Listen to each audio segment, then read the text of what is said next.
The second half of the L Word Generation Q season 3 starts in 2 days on Friday. And today we're going to be going over everything that happens in the second half of the season, episodes 6 through 10.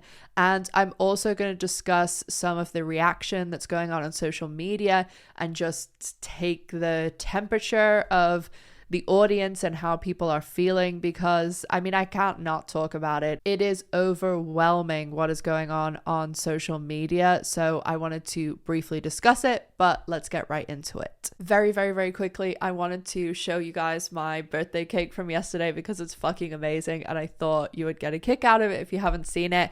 Also, thank you so much to everybody who did wish me happy birthday. I had an awesome day. And if you wanted to send me a little birthday wish, that would be great to do in the form of subscribing to the channel, liking the video, sharing it, snipping it, commenting. All of that stuff really, really helps out the channel. And especially now that the show, you know, people are leaving the show in droves, that if my channel still does well and people are still tuning into it, it kind of shows people aren't just not interested, they're leaving the show because they're not happy with it, but they're still continuing to watch my content. You know what I mean? You know what I'm trying to say here? So I hope that made some sort of sense. But basically, if you could subscribe, like, comment, all that good stuff, I'd really, really appreciate it. But let's really get right into it. Okay, so of course, you know, we got to get the board back out. I did have to erase the Tibet timeline, unfortunately, for this. But starting out with episode 6, I'm not going to say a whole load about this because it's happening in 2 days. And also, it's a musical. I'm assuming it's not going to have a huge effect on the rest of the season because, one, most of it is happening in their heads. So it doesn't really matter. And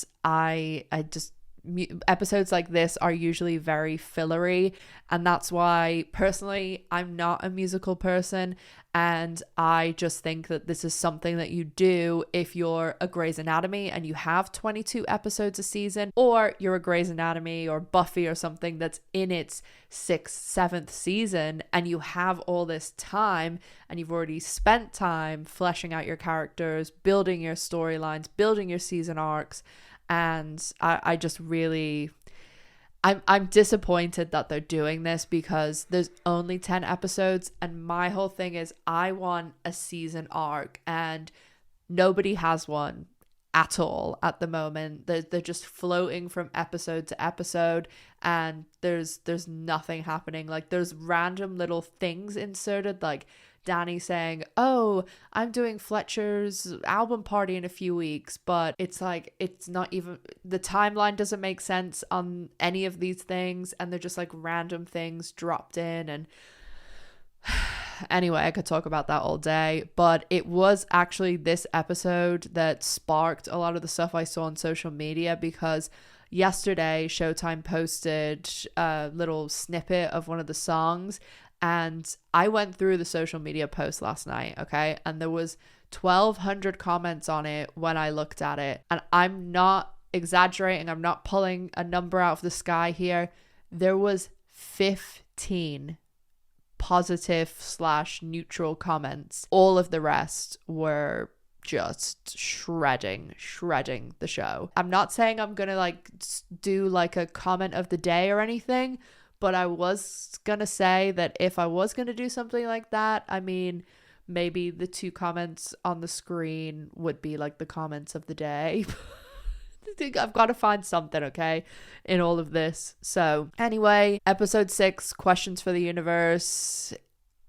I feel like it's really gonna go either way, but the only sort of semblance of them scrambling through this that I can see is the fact that there is a really cool OG returning. So I do think maybe in the moment that will like distract from the rest of the episode, but people are still going to have their grievances even if they really like the OG that's returning. So episode 7, Little Boxes. This is the episode that Shane is not in, And basically what we know about this one is Rosie O'Donnell's back and Donald Faison is back as Tom, and Alice gets a cat in this episode. But the Rosie storyline, this is where we pick up from what was set up in episode 3, I think it was, with Finley and Rosie meeting. And then we had Misty and Carrie like making a bowling date. And then Finley goes to the bowling team too, because we've seen pictures of it. So I'm guessing there's going to be some sort of Carrie Misty hookup, because again, I've mentioned this loads, but Marja has posted on her social media like a bowling ball and was saying this was like one of her proudest moments. So that's what I'm thinking it is, because that's not something that we've seen on the show before. And also in this episode is Fletcher, and this is the album release party that Dani talked about a couple of episodes ago. And it seems as though it's like Dani, Sophie, Dre, and they're all at this album release party. As I said, Finley seems to be at the bowling thing, so I'm sure there'll be lots going on there. As I've said in a previous iteration of this video, this is where they have that big party that we saw on social media, like the crew posted it, where there's the big pool and they have like that motorcycle and all the mirror balls and stuff. And also based on like just matching up what people are wearing and stuff, that seems to be where Sophie and Dre seem to be having this like very close conversation. And then we do also see Sophie falling in the pool, so I'm sure there'll be lots going on in this episode. It's gonna feel weird to just have Alice in this episode, but moving on to episode 8, which is Quality Family Time, this episode has no Alice, so there's only Shane in this one. I mean, down to one OG. Boy, that's painful. So I think this is the episode where Sherry Jaffe comes back, because the article that came out about Rosanna Arquette coming back said she has a multi-episode arc. So it has to be, I mean, Shane's not in 7, so it has to be 8 and 9, or I mean, I really hope they're not wasting like the 2 episodes that we have left with Bette and Tina on like fucking Sherry Jaffe shit, because I really think that would push people over the edge. Like I really do. But and people are like this close to the edge.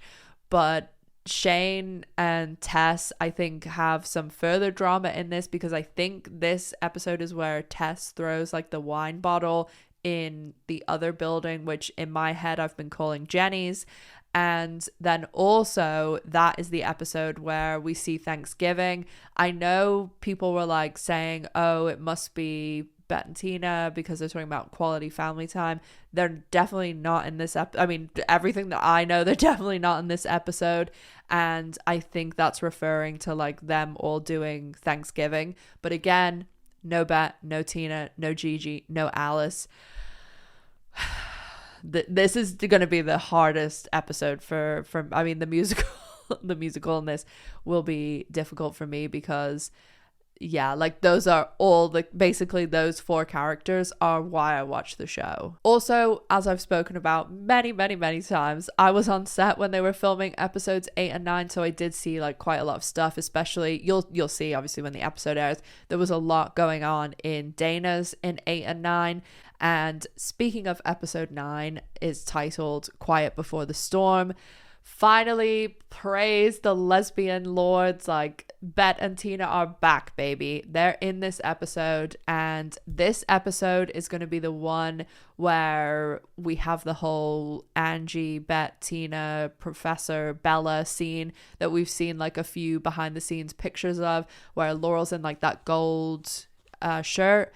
And then also there is some maybe engagement party things that I've seen with my own eyeballs. And yeah, there's little things on tables and all of that stuff. So I did get to see that when I was there, and that was really cool. I'm going to put some little clips in here for you to see, but at the weekend I'm going to be putting out the whole bit. So make sure, again, that you're subscribed and that you're checking out my daily videos. So with this episode and next episode, I'm kind of going to talk about everything together, because what I've been told by the people who've like given me information, they've basically talked about 1 and 2 together and did like an information dump of all the stuff that I told you guys before the episodes aired. And it was the same with this. Like, they gave me an information dump. It wasn't like they were like, in episode 9 this happens and then this happens in 10. They just told me what's happening.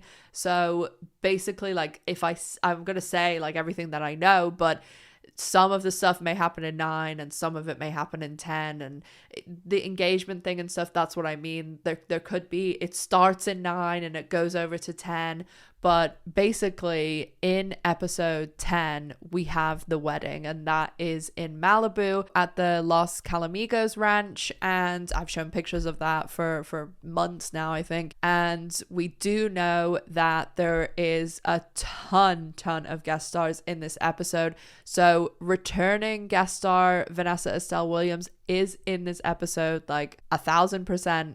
And then also there is an OG returning in this episode, really cool OG. And then we have like loads of real life, like lesbians. So there is the US press secretary was on set, and I'm assuming she was there to be like a guest in the wedding. I'm sure there's going to be some panning shot of like all the lesbian like guest stars, and it'll be, you know, like we know G-Flip and all these people were seen on set, and some of them posted, but there's tons of people that they haven't revealed yet. So definitely there'll be some Easter egg moments in this episode for sure. So get excited. There'll be some cool people. What I think would be really cool, and I don't know whether this is happening. I this is just literally something that I've thought of, because we know that Eileen Chaikin was on set when they were filming the wedding. It would be so cool if they had her like in the audience of the wedding. Like, it would be like a little wink for the audience. But judging on what the fuck goes on behind the scenes, I just maybe you know, maybe people can't get over certain, you know what I mean. So I think that would be cool, but maybe I'm asking for too much there. So also in this episode, I've been talking about this bit for like, it has to be months now, but there is a very big Bette and Tina fan service. I mean, this whole episode is kind of fan service, but there's a very hot fridge freezer walk-in scene that's coming up, that's going to be up there with Honey and Stir Fry and the elevator scene. So I just really hope the fucking lights are on and people's hair's out of their face. So keep your fingers crossed about that. I'm sure it's going to be a great I'm sure this episode, I mean, I really am just putting all my faith in Leisha and Kate and Jennifer and Laurel for this episode, or these 2 episodes basically, because Kate directed episode 9, Leisha directed episode 10. As I've said many times, you know, there's reasonings for all these things, and Jennifer and Laurel, I think, have had a big heavy hand in these 2 episodes and what's gone on. So I really hope that we just get 2 amazing episodes. And although I think people will be really happy, I do think that it will also ignite that kind of, so you were capable of delivering this all along, you chose not to, you chose these things to focus on characters, storylines, or whatever that people don't really care about. And I don't know whether it's like they're burying their heads in the sand or what it is, because surely if there is over 1,000 people on one post in a few hours saying, we don't like this, we don't want this, they surely have to take a step back. I mean, they've stopped posting on Twitter basically because I think they were just being flooded, but people are now just going to Instagram and saying the same thing. And I mean, even I think even myself, like this season, I have been critical of the show, and it to get to that point, like I'm someone who's super positive. I will always support the show, even if I hate everything about it. But and that's okay to like hate storylines and hate characters and things like that. But at the end of the day, there has to be something there for me. Like, if there's no Bette, Gigi, Alice, like it, I wouldn't watch the show if there's no OGs. Like, that's just me being totally honest. And sometimes I think maybe they just should have made their own show that was like the Q Word or something, because I feel as though that's where you've got the issues now, because the people who watch the show, the majority are L Word fans, like original L Word fans, because even people who discovered the show through Generation Q, who are in their 20s, they are fans of the original. Like, they've gone back and watched it. So maybe that's what they're going for if they have another season, that they're just going to veer off in this like totally different direction and try and like get away from the OG L Word, because, you know, Alice and Shane really don't have tons to do, and they're in a small amount of scenes.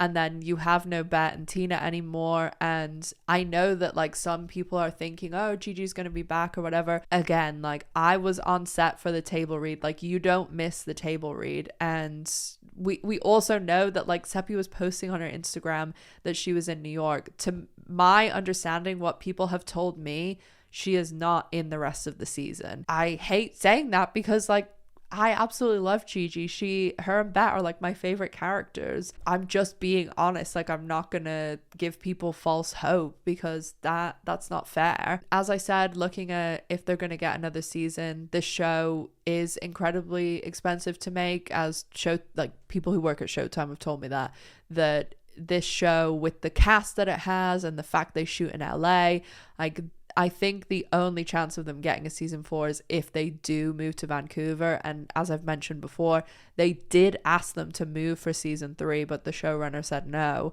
So the Showtime were kind of, I think, giving them like a hint maybe last season, but we'll see. The only thing I can say is keep using your voice, keep saying your opinion, because that's what this is all about. I mean, it's a TV show made for fans. So let me know down in the comments what you think. And as always, make sure to stay safe, take care of yourselves, and I'll see you in the next one. Bye, guys.